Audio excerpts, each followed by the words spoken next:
จ้าไล่อันว่ากัดเขียนนะในมีดีเลยว่าใครคานด้วยไหน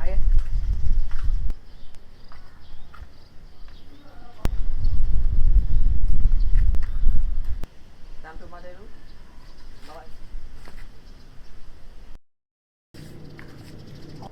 นายอันอสลัดส่วนไล่ไหนก็เนื้อสามมาไล่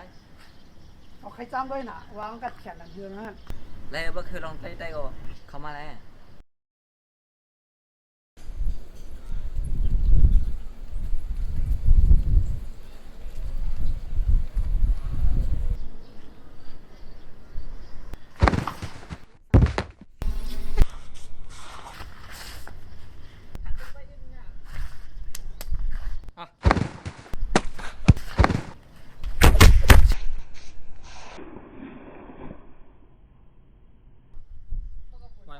ไม่อยากมาทานเล่นเต้นอะไรน้อง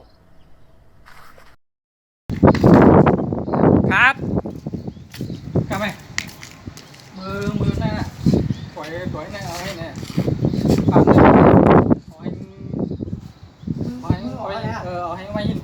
นะคิดซะนะเรื่องไหน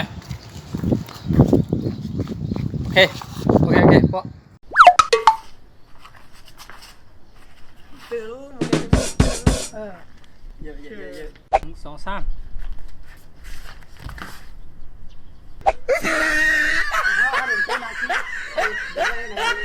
มันจะฮัดเจี๊ยบย่างนะฮัดอยู่ในคิงก็บอสด้วยหนากันกับเด็กโค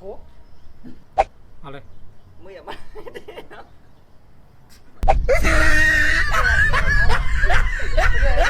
เราฮะเดี๋ยวมาถ่ายเล็กเต้นนะทำไมมันอะไรไปแล้วทุกยุ่มผมเลย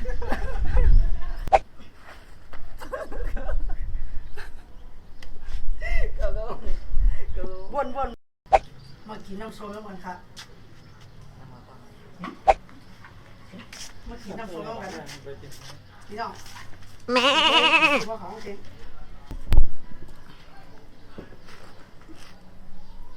กินปลาไหนมองทิ้งดีเอาทิ้งใส่ผู้กำกับมันไม่กินนะผู้กำกับน้ำเลย ไม่นะกลางวัน12 โมง มันไหนางอ่ะเนาะไปแทน2 โมง2 ชั่วโมงพี่น้องพูดด้วยครับเสียงว่าในคลิปวิดีโอของเขาเนี่ยก็อย่าลืมกดไลค์กดซับสไครต์แล้วก็อย่าลืม